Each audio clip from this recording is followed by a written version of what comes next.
지난 주일 광고 시간에 말씀드렸듯이 사순절 기간 5주 동안 기독교 핵심 교리에 기반한 말씀을 전할 것입니다. 2018년 주일 낮 말씀 때 5주간 시리즈로 전했던 말씀이기도 합니다. 뿐만 아니라 약 5년 후에 또 한 번 그대로 전하려고 합니다.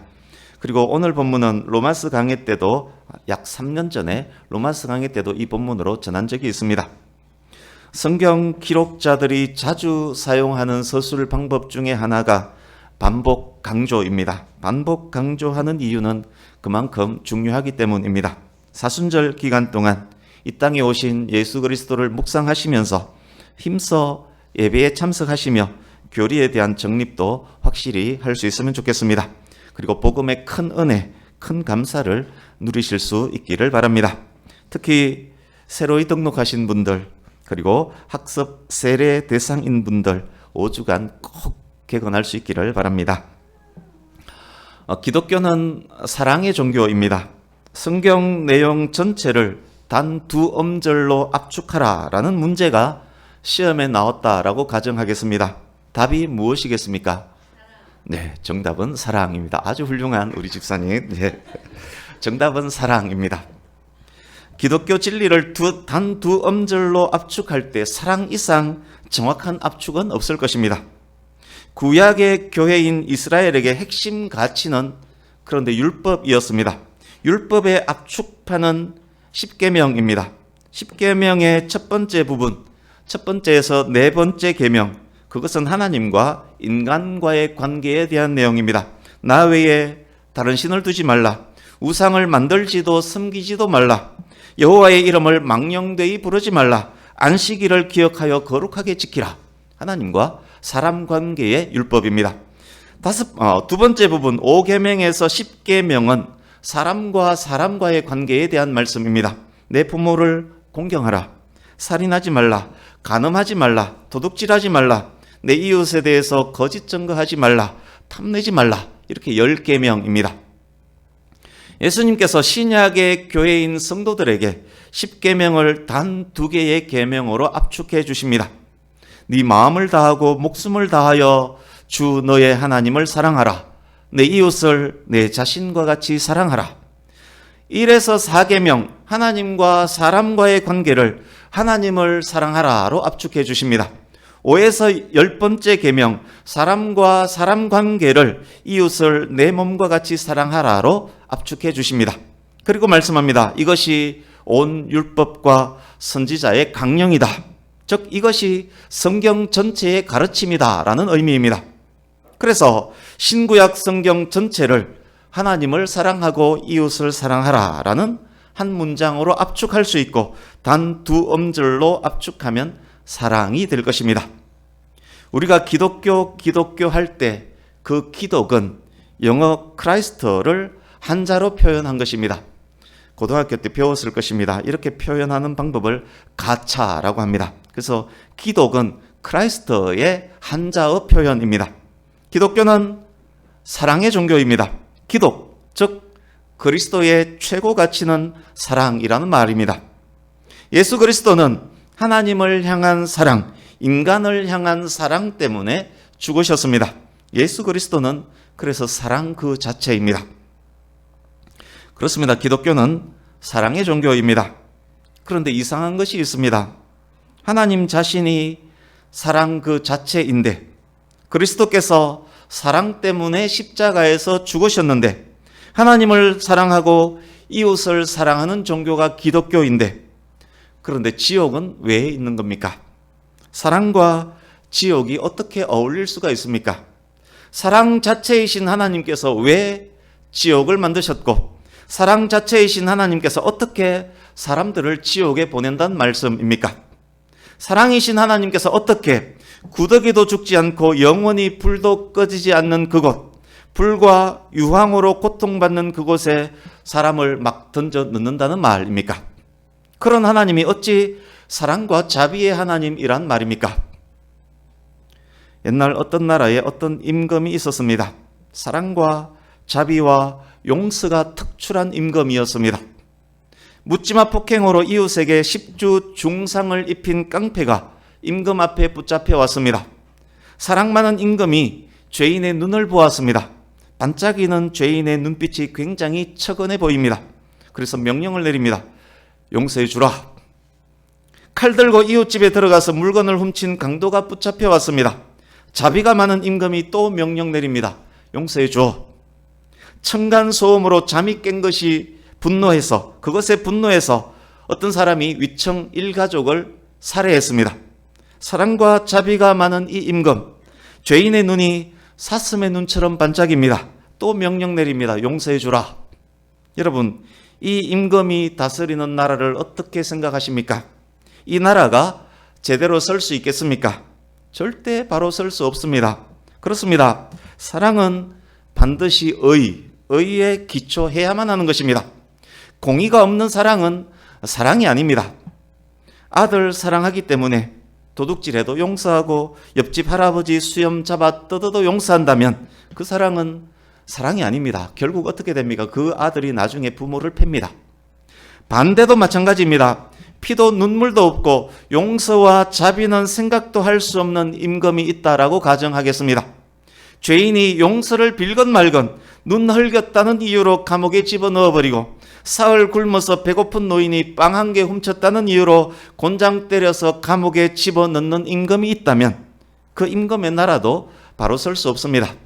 의가 되기 위해서는 사랑과 자비가 그 의를 둘러싸고 있어야만 하는 것입니다. 주보 오른쪽 하단에 말씀 적어 놓은 거 있습니다. 시편 89편 14절 먼저 읽겠습니다. 시편 89편 14절만 같이 읽습니다. 시작. 의와 공의가 주의 보좌의 기초라. 인자함과 진실함이 주 앞에 있나이다. 아멘. 하나님께서 지옥을 만드신 이유를 아시겠습니까? 하나님은 사랑의 하나님이시지만 하나님이 사랑 그 자체이시지만 의와 공의의 하나님도 맞기 때문입니다. 진노라는 단어가 사람에게 사용될 때는 부정적 이미지일 수 있습니다. 그러나 완전 의로우신 하나님께 사용되면 부정적 이미지가 될 수 없습니다. 왜입니까? 불의한 자를 향한 진노이기 때문입니다. 하나님은 의로운 자를 향해서 진노하지 않고 불의한 자를 향해서 진노하시기 때문입니다. 하나님이 의로운 하나님이시기에 불의에 대해서 진노하시는 것입니다.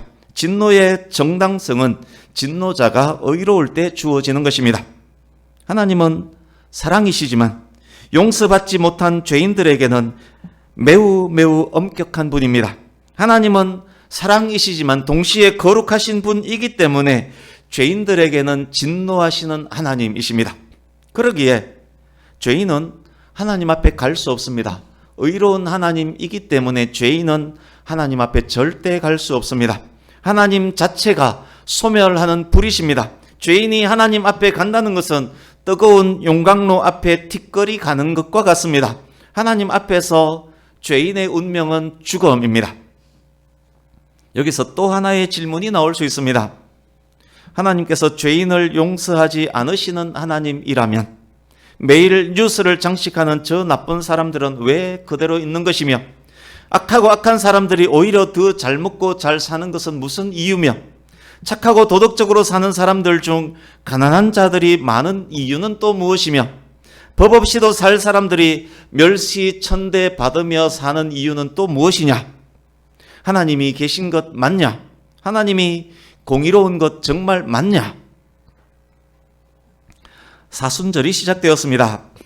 예수님의 생애, 예수님의 고난, 예수님이 십자가에서 죽으심을 묵상하는 절기입니다. 사순절은 예수님이 십자가에 매달리셨던 고난주간 금요일에 절정을 이룹니다. 사순절은 예수님이 죽음에서 부활하시는 부활절의 기쁨과 감사로 끝이 납니다. 사순절 총 7주간 주일 중에 5주간을 진노하시는 하나님 그리고 사랑의 하나님에 대해 전하려고 합니다. 기독교에 대해서 잘 모르시는 분, 새신자들은 필히 듣고 알고 깨달아야 하는 내용입니다. 뿐만 아닙니다. 믿은 지 오래되었기 때문에 나는 잘 알고 있다라고 스스로 생각할 수 있습니다만 자주 듣는 말씀이지만 실제로 잘 모르는 경우가 너무도 많습니다. 장로님, 권사님 일지라도 이 기본 맥락에 대해서 모르는 분들이 너무 많습니다. 그러기에 모든 성도님들이 귀 기울여야 할 말씀입니다. 첫 시간 오늘 전할 말씀의 내용은 거룩하신 하나님, 진노하시는 하나님에 대한 말씀입니다. 하나님의 무시무시한 진노 아래에 있는 사람들이 누구냐? 하나님이 지옥을 만드셨다면 그 지옥은 누구를 위한 지옥이냐에 대한 말씀입니다. 오늘 본문 18절을 보십시오. 로마서 1장 18절. 우리 교회 예배는 11시 이전에 필히 끝이 납니다. 그런데 오늘은 평소보다 약간 길어서 아마 11시 어간에 끝날 것입니다. 평소보다 조금 깁니다. 그렇지만 논리를 따라서 쭉 오다 보면 지겹지 않을 겁니다. 아마 논리를 잘 따라오시면 더 잘 이해가 될 것입니다. 18절 보시면 하나님의 진노가 하늘로부터 나타났습니다. 진노의 대상은 경건하지 않음과 불의와 관련된 모든 것들입니다. 그렇습니다. 하나님은 의 그 자체이시기에 불의를 보시면 진노합니다. 사랑이신 하나님이 왜 그러냐 물을 수 있지만 사랑의 하나님은 또한 의로우신 하나님이시기 때문에 불의에 진노하십니다. 하나님이라고 하는 누군가가 불의에 대해서 진노하지 않는다면 그는 더 이상 하나님이 아닐 것입니다. 의롭지 않은 분이 어찌 우주를 다스리는 하나님이 될 수 있겠습니까? 의롭지 않은 존재가 우주를 다스린다면 저와 여러분이 온전할 수 있겠습니까? 그렇다면 하나님은 어느 정도로 의로운 분일까요? 여러분, 완전함에 대해서 아십니까? 이 세상에 완전함은 존재할까요? 우리가 사는 이 땅에는 완전함이 존재할 수 없습니다. 그러나 그 완전함이 있음을 우리 모두는 알고 있습니다.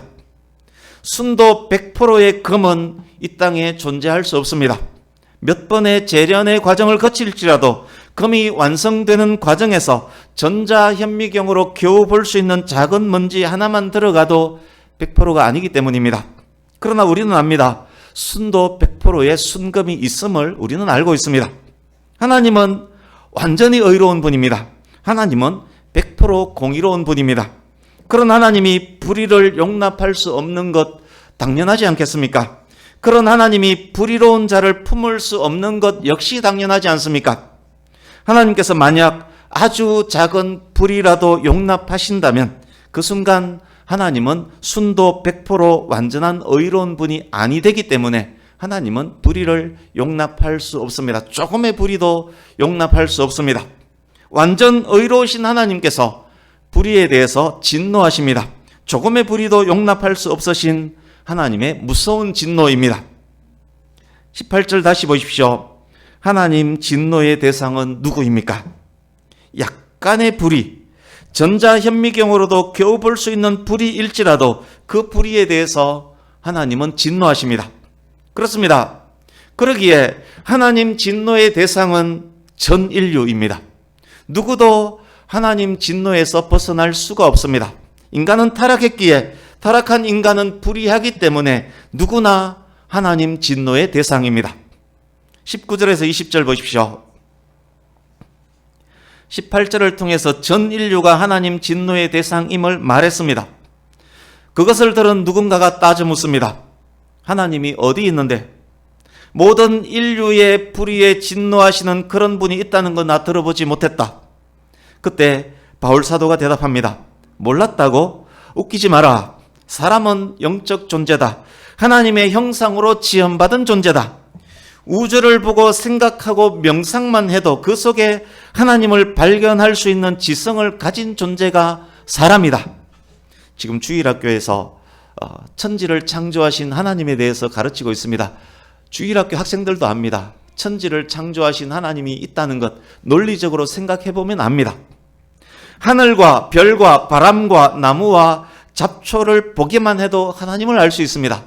세상 그 어떤 과학으로도 잡초 하나 만들 수 없음을 우리가 알고 있지 않습니까? 하나님께서는 자신이 만드신 창조물 안에 자신을 나타내셨다. 바울 사도가 계속 말하고 있습니다. 몰랐다고 말하는 너도 이미 하나님이 계신 것 알고 있다. 너는 핑계하지 마라. 자연 속에 나타나 있는 하나님, 이것을 하나님의 일반 계시라고 부릅니다. 사람은 생각하는 존재이기 때문에 누구에게나 하나님을 아는 능력이 있습니다. 그 부분은 다음 주에 더 전할 것입니다. 그렇지만 사람이 하나님을 거부합니다. 인간의 죄는 여기서부터 시작됩니다. 하나님을 알지만 모른 척하면서 하나님을 거부하고 자기 생각대로 살아갑니다. 최초의 사람 아담의 죄 또한 그것이었습니다.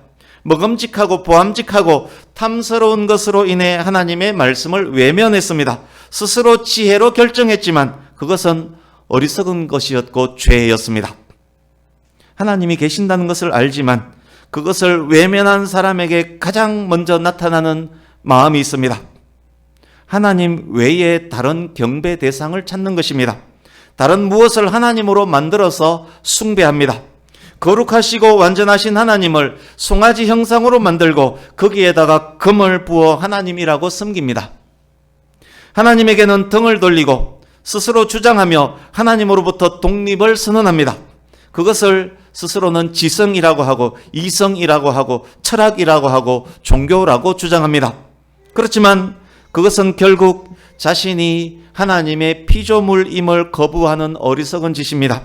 자기보다 못한 존재를 하나님으로 섬기는 어리석음의 극치입니다. 피조물인 인간이 자신이 피조물임을 거부합니다. 하나님을 경외하며 섬기는 것이 하늘로부터 오는 지혜인데도 그것을 거부하고 땅으로부터 난 자기 지혜로 하나님을 섬기는 것, 죄의 시작이었습니다. 그것은 결국 정욕입니다. 먹음직스럽고 보암직스럽고 탐스러운 것을 찾습니다. 육신의 정욕, 안목의 정욕, 이생의 자랑을 추구합니다. 불의한 그들에게 하나님께서 진노하십니다. 하나님의 진노가 처음에 어떻게 표출되는지 보겠습니다. 24절 보십시오. 하나님께서 그들 마음의 정욕대로 더러움에 내버려 두십니다. 하나님께서 그들을 부끄러운 욕심에 내버려 두십니다. 그들이 그들 마음에 28절 그들이 그들 마음에 하나님 두기를 싫어하기에 그 마음대로 내버려 두십니다. 사람들 스스로 내린 결정을 확인하신 후에 그들의 결정대로 살고 그 삶의 열매를 먹도록 내버려 두시는 것입니다. 하나님 손에서 놓아버리는 것, 진노의 시작입니다. 아담이 범죄한 후 인류가 하나님을 떠났습니다. 하나님을 떠난 인류가 펼친 역사가 바로 그런 역사입니다. 불의한 자, 하나님의 은혜에 반응하지 않는 자의 역사입니다. 역사는 이런 상태로 계속 진행되고 있습니다. 인류 역사 속에서 살다 간 모든 죄인들은 이런 상태로 이 땅을 살다 간 것입니다. 이 땅에 죄악이 관영하고 넘치는 이유입니다. 현대화가 될수록 더욱 죄질이 나빠지고 악독해지는 이유입니다. 그렇게 살다 간 그들, 역사 속 살다 간 그들 지금 어디에 있습니까? 모두 지옥에 있습니다. 그렇다면 그들이 지옥에 간 것이 누구의 책임입니까? 하나님 책임입니까? 하나님을 거부한 인간의 책임입니다. 하나님에게 인류 속에 있는 죄에 대한 책임은 없습니다. 인간 죄의 결과 나타난 일일 뿐입니다. 이 죄악들은 시간이 지날수록 더욱 가득 찰 것입니다. 사람들의 지식이 점점 더하여지고 과학의 발달로 점점 빨리 왕래하는 시대가 될수록 이 땅에는 더욱 불법이 성하여지고 사랑이 점점 식어질 것입니다. 이 말씀은 성경에 다 기록된 내용입니다. 공의의 하나님께서 다스리시는 이 땅에 죄와 악이 가득한 이유입니다. 그러기에 이 땅에 죄인과 악인들이 넘쳐나는 것은 오히려 하나님이 계시다는 증거가 됩니다. 또한 그것은 하나님께서 이 땅에 부여하신 자연 법칙과도 관련됩니다. 시간이 지날수록 우주의 무질서도가 점점 더 커지는 것과 무관하지 않습니다. 엔트로피 법칙입니다. 이제 24절, 25절 보십시오.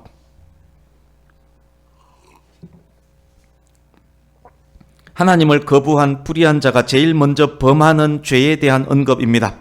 23절에도 말씀되었듯이 우상숭배입니다. 형상을 만들어 섬기는 것만이 우상숭배가 아닙니다. 돈을 숭배하고 명예와 권력을 숭배하고 사상과 철학을 숭배합니다. 그렇지만 양심이 말하는 소리는 거부합니다. 죄의 시작입니다. 26, 27절 우상 숭배 다음으로 다루어지는 죄목이 성과 관련된 것입니다. 여기서는 동성애를 대표적으로 다루고 있습니다. 하나님이 만드신 자연 질서를 거부하고 정욕을 쫓아서 동성 간의 성행위를 합니다. 27절 뒷부분, 그들의 그릇됨으로 상당한 보응을 그들 자신이 받았다라고 말합니다. 하나님의 언약에서 떨어져 나가는 벌을 받았다는 말입니다. 현대 속에서 일어나는 많은 성적인 범죄들을 우리가 보지 않습니까? 사람의 성이 얼마나 타락했습니까? 숨어서 행하던 많은 죄들이 이젠 자랑 삼아 공개됩니다. 결혼한 남녀에게 애인 있음이 자랑이 된 시대입니다. 배우자를 바꿔가며 성행위를 합니다. 동성애를 자랑 삼아 동성애자들이 무리를 지어서 행진합니다.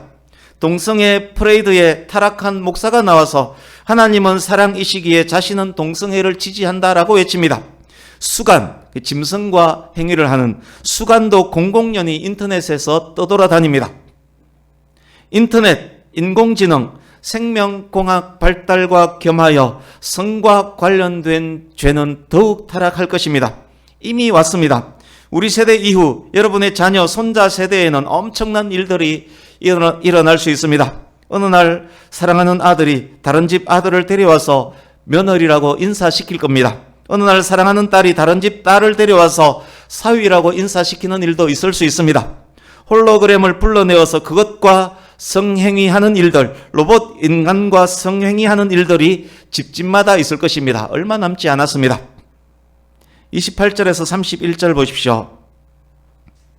우상숭배, 성적인 타락에 이어지는 인간의 죄들을 나열합니다. 불의, 추악, 탐욕, 악의, 시기, 살인, 분쟁, 사기, 악독, 험담, 모함, 비방, 능욕, 교만, 자랑, 악을 도모하고 부모를 거역하고 우매하며 약속을 위반, 배약, 약속을 배반하고 무정하고 무자비하게 행합니다. 32절을 같이 읽습니다. 32절 시작. 그들이 이 같은 일을 행하는 자는 사형에 해당한다고 하나님께서 정하심을 알고도 자기들만 행할 뿐만 아니라 또한 그런 일을 행하는 자들을 옳다 하느니라. 아멘. 사람들은 우주 속에 있는 창조물들을 보면서 자기 지성으로 하나님이 계심을 압니다. 그러나 하나님께로 갈 생각을 하지 않습니다.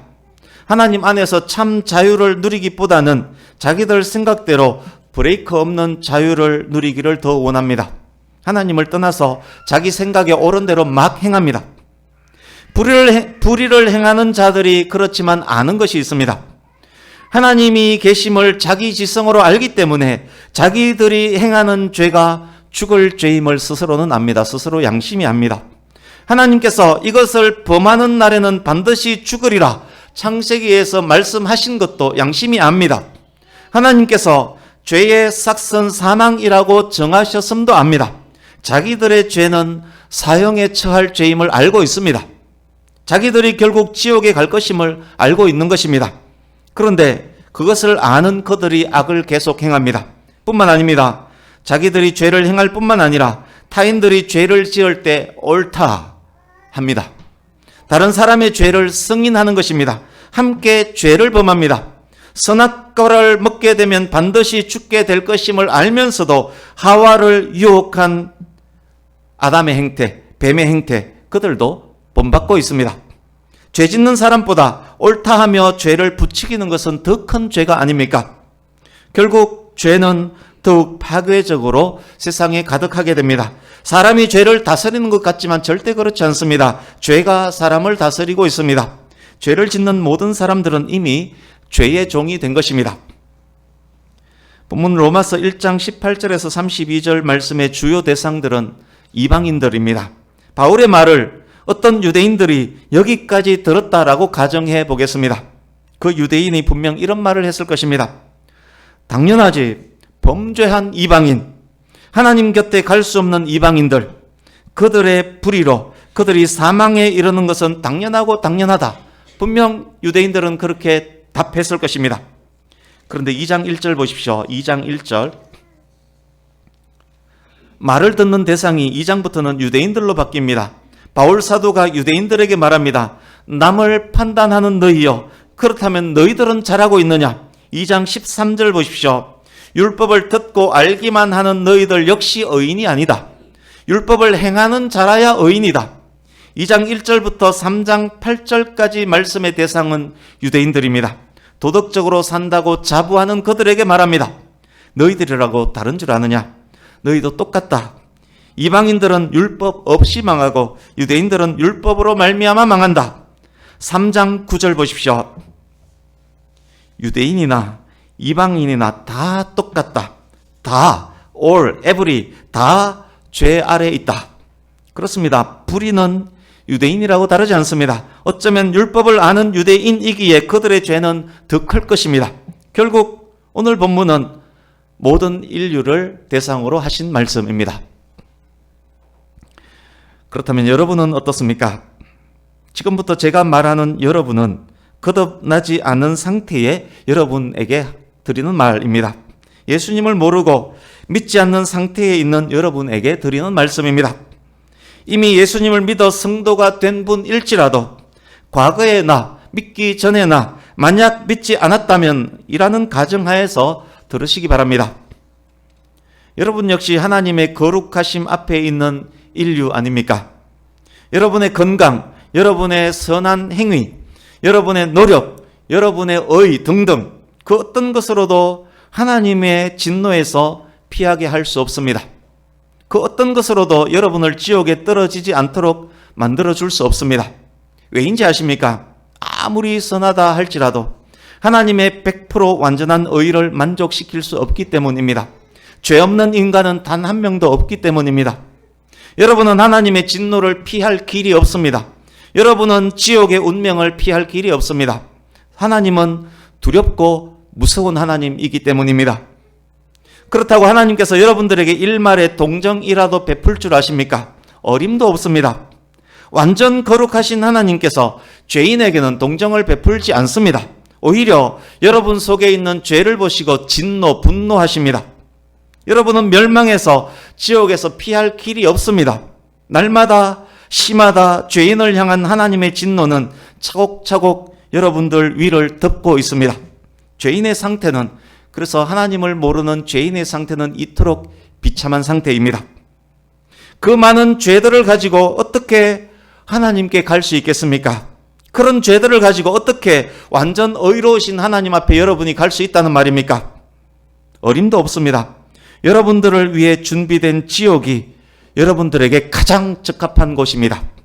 아무리 도덕적이고 아무리 착한 일을 많이 했을지라도, 아무리 종교적이고 아무리 수양을 많이 하고 매일 새벽 정화수 떠놓고 평생을 빌더라도 마찬가지입니다. 하나님께서 요구하시는 의를 만족시키지 못한다면 지옥을 벗어날 길이 없습니다. 이게 인간의 운명입니다. 여러분 생이 언제 어떻게 마감될지 알지 못합니다. 하나님의 진노가 내일 아침 여러분 누군가에게 떨어질지 누가 알겠습니까? 하나님의 진노는 순식간에 여러분 위에 떨어질 수 있습니다. 질병으로, 사고로, 전쟁으로 순식간에 여러분은 지옥에 떨어질 수 있습니다. 남녀노소, 빈부귀천 구분하지 않습니다. 대통령, 장군, 재벌 회장, 징기스칸, 알렉산더, 나폴레옹도 마찬가지입니다. 하나님께서 그들의 죄악을 참지 않으시고 진노한 손을 대신다면 순식간에 인간은 지옥으로 떨어집니다. 하나님의 진노의 화살은 항상 장전되어 있습니다. 하나님께서 이 화살을 쏘지 않겠다라고 한 번도 약속하신 적 없습니다. 하나님에게 이 화살을 쏘면 안 될 어떤 책임과 의무도 없습니다. 하나님의 진노 아래 놓인 죄인들의 상태가 바로 그런 상태입니다.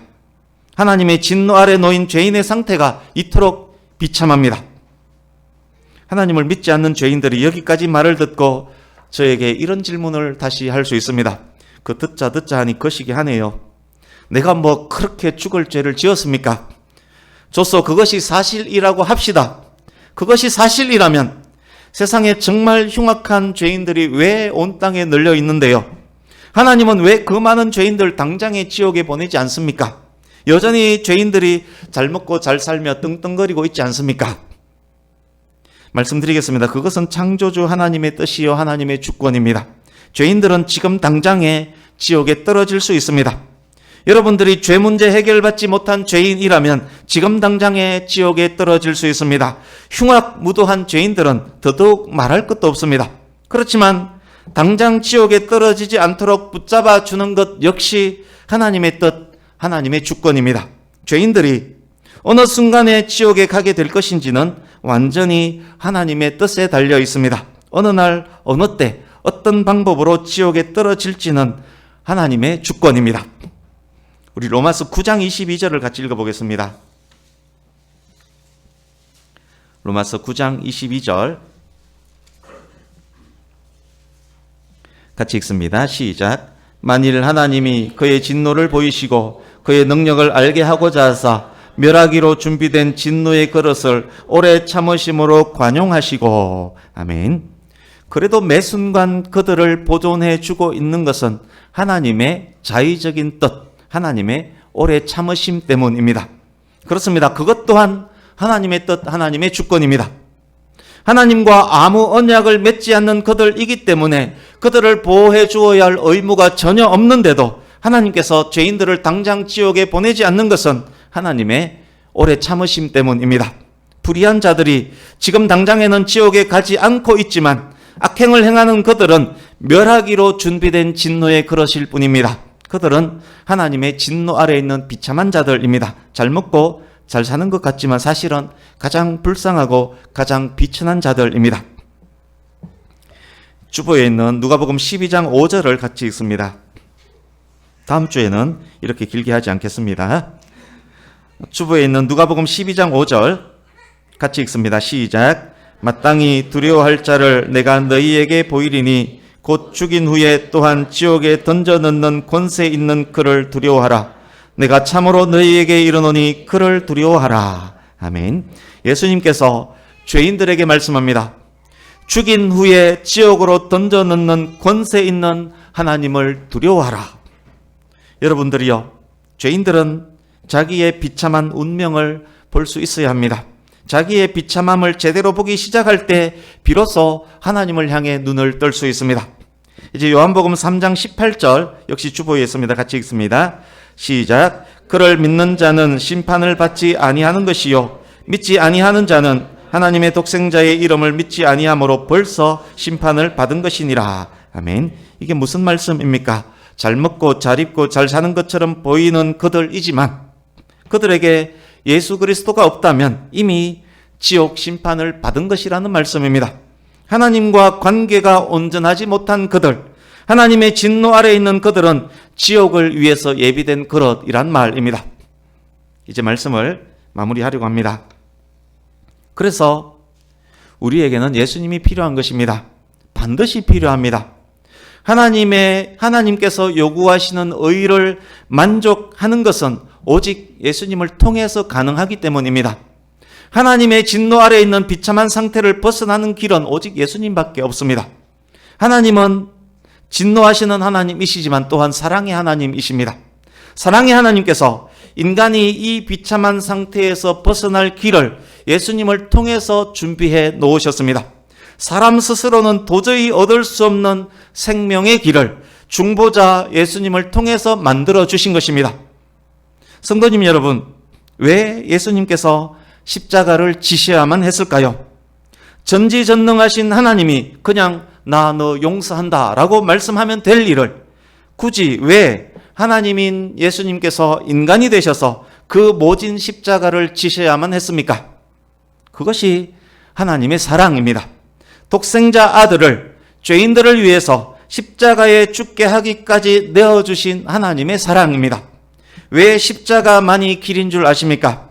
십자가만이 하나님의 공의를 만족시키기 때문입니다. 왜 예수님이라야만 하는지 아십니까? 다른 사람을 십자가에 매달면 되지 왜 예수님이라야만 합니까? 공자, 습과, 마호멧 등을 십자가에 매달면 되지 않습니까? 그것도 이제 이어지는 말씀에서 계속될 것입니다. 하나님의 거룩, 하나님의 사랑, 모든 답이 예수 그리스도 안에 있습니다. 모든 답이 예수 그리스도 십자가 안에 있습니다. 예수 그리스도와 예수 그리스도의 십자가 이야기를 그래서 5주간 하는 것입니다. 지금도 하나님의 진노 아래 있는 분 있습니까? 여전히 비참한 죄인의 상태, 지옥으로 갈 수밖에 없는 상태의 죄인들 없습니까? 혹시 예수님을 믿는다라고 하지만 무엇을 믿고 있는 것인지도 모르는 분 있지 않습니까? 아직 시간이 있습니다. 아직 구원을 얻을 기회가 있습니다. 지금은 은혜 받을 만한 때요, 구원의 때입니다. 이 예배 시간이 그래서 더더욱 귀하고 중요한 것입니다. 사순절 기간 말씀을 통해서 예수님을 모르는 분들이 예수님을 알기를 바랍니다. 왜 예수님만이 나의 구원자, 나의 주, 나의 왕인지, 왜 예수님을 믿어야만 하나님의 진노에서 벗어날 수 있는지, 예배와 말씀을 통해서 예수님을 만나고 또 모두가 예수님을 구원자로 주인으로 고백할 수 있으면 좋겠습니다. 우리 창세기 19장으로 갑니다. 구약성경 맨 앞에 창세기 19장 15절에서 17절을 같이 읽습니다. 창세기 19장 15절에서 17절 같이 읽습니다. 시작. 동틀 때에 천사가 롯을 재촉하여 이르되 일어나 여기 있는 내 아내와 두 딸을 이끌어내라. 이 성의 죄악 중에 함께 멸망할까 하노라. 그러나 롯이 지체하매 그 사람들이 롯의 손과 그 아내의 손과 두 딸의 손을 잡아 인도하여 성 밖에 두니 여호와께서 그에게 자비를 더하심이었더라. 그 사람들이 그들을 밖으로 이끌어낸 후에 이르되 도망하여 생명을 보존하라. 돌아보거나 들에 머물지 말고 산으로 도망하여 멸망함을 면하라. 아멘. 하나님께서 롯과 롯의 가족들에게 죄악의 도시 소돔과 고모라를 떠나라 말하십니다. 그들의 구원을 위해서입니다.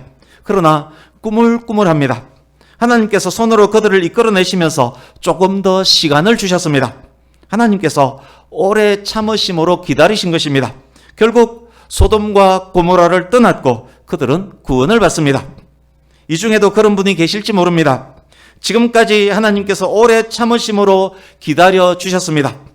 하나님의 진노 아래 있었지만 오래 참으심으로 그 진노의 땅, 죄악의 땅, 소돔과 고모라를 떠날 수 있도록 인도하셨습니다. 여러분이 이곳 교회에 있다는 것, 예배할 수 있다는 것, 그것만으로도 은혜의 시작입니다. 이제는 죄악의 길에서 떠나서 하나님께로 가야만 합니다. 예수님께로 가는 것이 하나님께 가는 유일한 길입니다. 돌아보거나 머물지 말고 빨리 가야만 합니다. 이 길은 생명의 길입니다. 하나님께서 무한대로 참고 기다리시지는 않을 것이기 때문입니다. 수백 번, 수천 번 들어도 은혜롭고 감사한 이야기입니다. 뿐만 아닙니다. 이 말씀을 잘 들으면 이 땅에서 삶까지 참으로 즐겁고 행복하게 바뀌게 될 것입니다. 예수님을 믿음으로 의롭다함을 얻어서 하나님의 진노 아래에서 하나님의 보호 아래로 이동하시는 모든 분이 될 수 있기를 간절히 바랍니다. 뿐만 아니라 지금도 여전히 하나님의 진노 아래에서 지옥을 향해서 종종 걸음가고 있는 사랑하는 우리 가족, 친지, 이웃들도 우리가 불쌍히 여기며 그들에게 생명의 복음인 예수 그리스도를 전할 수 있는 더욱 성숙한 성도로 자라날 수 있기를, 그리고 더욱 성숙해지고 더욱 귀한 열매 맺는 우리 모두가 될 수 있기를 예수님 이름으로 축복합니다. 아멘. 기도하겠습니다.